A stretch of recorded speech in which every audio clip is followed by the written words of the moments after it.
All right, today we're going to break down a smart, realistic way to invest your very first $1,000.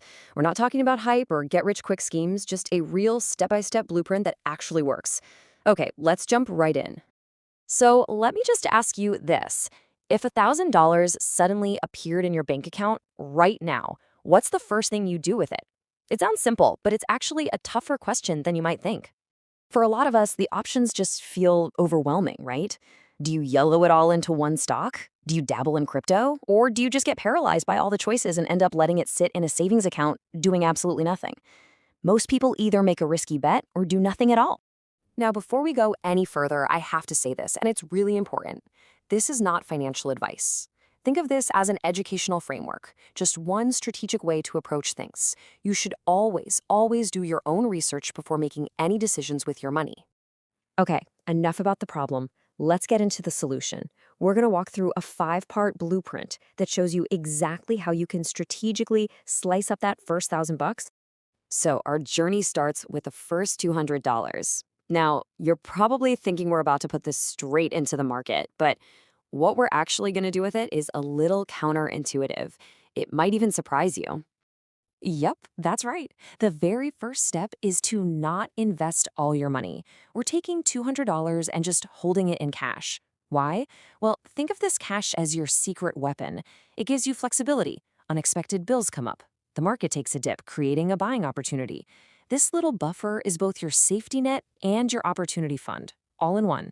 Next up, we're taking the biggest piece of our $1,000 pie. And honestly, I'd say it's the most important part of this whole strategy, $400. This is where we build our foundation.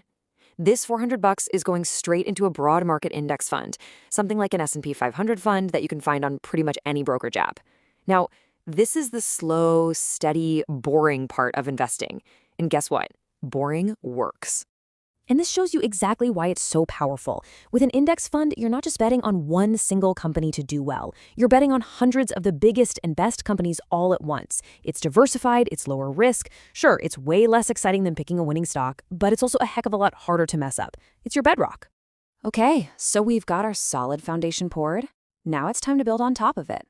Our next allocation is another $200, and this part is designed to add a little more spice to our portfolio. With this chunk of change, we're aiming for long-term growth.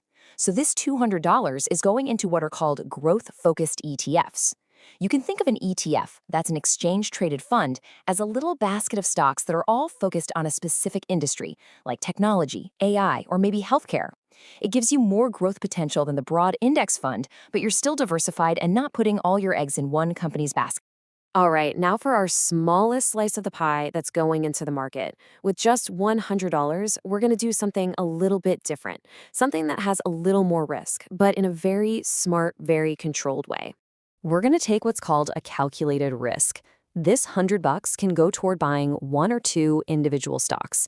Now, the key word here is calculated. This is not gambling. This is a small, thoughtful investment in a high-quality company that you've researched, that you genuinely understand, and that you believe in for the long haul.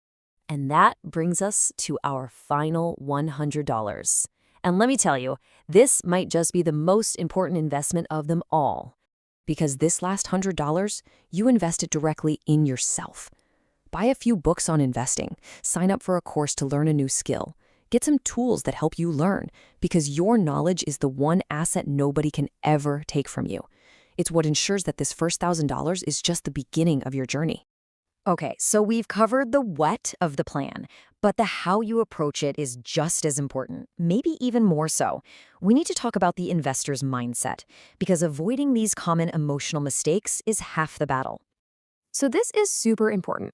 Here's what I would absolutely not do. I would not put the whole $1,000 into one stock. I wouldn't chase some crazy hype I saw on social media. I would not panic and sell everything the second the market has a bad day. And I definitely would not try to be a day trader as a beginner. These are the classic traps that cost new investors so much money. And that really gets to the core of it all. Investing itself isn't rocket science. The real reason most people lose money is because they let their emotions, fear, greed, impatience, take the wheel. If you can learn to manage your own mindset, you are already way ahead of the game. So let's put all the pieces together. Let's take a look at your realistic roadmap. The entire $1,000 blueprint in one simple snapshot. And here it is, the whole shebang. Just look at the balance here. You've got that strong, stable core with your index fund. You've got a safety net with your cash buffer. You've got a layer of growth potential with your ETFs. And then you have those small, smart slices for a calculated risk and, of course, for yourself. This isn't about being overly risky or overly safe. It's about being strategic. It's balanced, it's simple, and most importantly, it's realistic.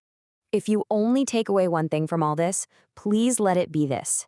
You don't need a fortune to start building your future. What you need is a smart plan, just like this one, and the patience to let it do its work over time.